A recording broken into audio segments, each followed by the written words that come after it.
സെലറ്റസ് എന്ന് പറഞ്ഞവനെ ഇന്നത്തെ സുവിശേഷത്തിലെ യേശു നമ്മളോട് പറയുകയാണ്, നിന്റെ സഹോദരൻ നിനക്കെതിരായി തെറ്റ് ചെയ്താൽ നീയും അവനും മാത്രമായിരിക്കുമ്പോൾ ചെന്ന് ആ തെറ്റ് അവന് ബോധ്യപ്പെടുത്തി കൊടുക്കുക എന്ന് പറയുകയാണ്. അല്ലെ? എന്ന് പറഞ്ഞാൽ ഈശോ പറയുകയാണ്, നിന്റെ സഹോദരന്റെ തെറ്റ് നീ കണ്ടുപിടിച്ചു കഴിഞ്ഞാൽ ആ തെറ്റുമായിട്ട് അവൻ മുന്നോട്ട് പോകാനായിട്ട് ഇടയാകരുത്, മറിച്ച് ആ തെറ്റ് എന്താണെന്ന് അവന് ബോധ്യപ്പെടുത്തി കൊടുക്കണം. അല്ലെ? ബോധ്യപ്പെടുത്തി കൊടുത്ത് എങ്ങനെയെങ്കിലും ആ തെറ്റിൽ നിന്നും പിന്തിരിയാനായിട്ട് അവനെ പ്രേരിപ്പിക്കണമെന്ന് പറയുകയാണ്.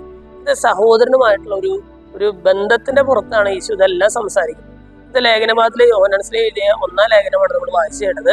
അവിടെ യോഹന്നാൻ ശ്ലീഹ പറയുന്നുണ്ട്, ഞാൻ പ്രകാശത്തിലാണെന്ന് പറയുകയും അതേസമയം സഹോദരനെ ദ്വേഷിക്കുകയും ചെയ്യുന്നവൻ അന്ധകാരത്തിൽ വസിക്കുന്നു എന്ന് പറയുന്നു. അവിടെ യോഹന്നാൻ ശ്ലീഹ കൃത്യമായിട്ട് പറയുകയാണ്, ഞാൻ ദൈവത്തെ സ്നേഹിക്കുന്നു എന്ന് പറയുകയും എന്നാൽ സഹോദരനെ ദ്വേഷിക്കുകയും ചെയ്യുന്നവൻ അവൻ അന്ധകാരത്തിൽ വസിക്കുന്നവനാണെന്ന് പറയുകയാണ്. എനിക്ക് എൻ്റെ സഹോദരനോട് സ്നേഹമുണ്ടെങ്കിൽ അവന്റെ തെറ്റ് തിരുത്താനായിട്ട് ഞാൻ അവനെ സഹായിക്കണമെന്ന് കൃത്യമായിട്ട് ഇന്നത്തെ വചനഭാഗങ്ങൾ നമ്മളോട് പറഞ്ഞു വയ്ക്കുന്നുണ്ട്. ഈശോ ഇന്നത്തെ സുവിശേഷത്തിൽ പറയുകയാണ്, നിന്റെ സഹോദരൻ നിനക്കെതിരായിട്ട് തെറ്റ് ചെയ്താൽ നീ അവനെ തിരുത്തണം. അല്ലെ? അത് സഭയോടൊക്കെ പറയണം.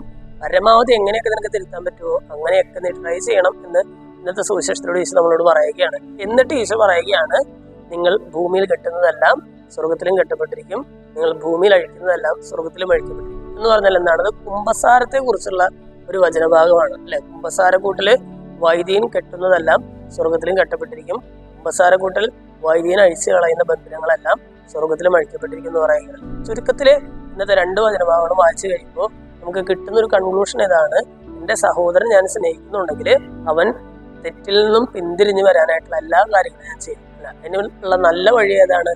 ഏറ്റവും സിമ്പിൾ ആയിട്ടുള്ള ഒരു വഴി എന്ന് പറഞ്ഞാൽ കുമ്പസാരക്കൂടാണ്. കുമ്പസാരക്കൂട്ടില് ദൈവം അതിനുള്ള അധികാരം പൗരോഹിത്യത്തിലൂടെ സഭയ്ക്ക് നൽകിയിട്ടുണ്ടെന്ന് ഇന്നത്തെ സുവിശേഷം നമ്മൾ പഠിപ്പിക്കുകയാണ്. ഇന്നത്തെ സുവിശേഷ ഭാഗം വായിച്ചു കഴിയുമ്പോൾ നമ്മൾ ചെയ്ത തെറ്റിൽ നിന്നും പിന്തിരിയാനും നമ്മുടെ സഹോദരങ്ങളെ തെറ്റിൽ നിന്നും പിന്തിരിപ്പിക്കാനും നമുക്ക് പരിശ്രമിക്കാം. ദൈവം നമ്മളെല്ലാവരെയും സമൃദ്ധമായിട്ട് അനുഗ്രഹിക്കട്ടെ.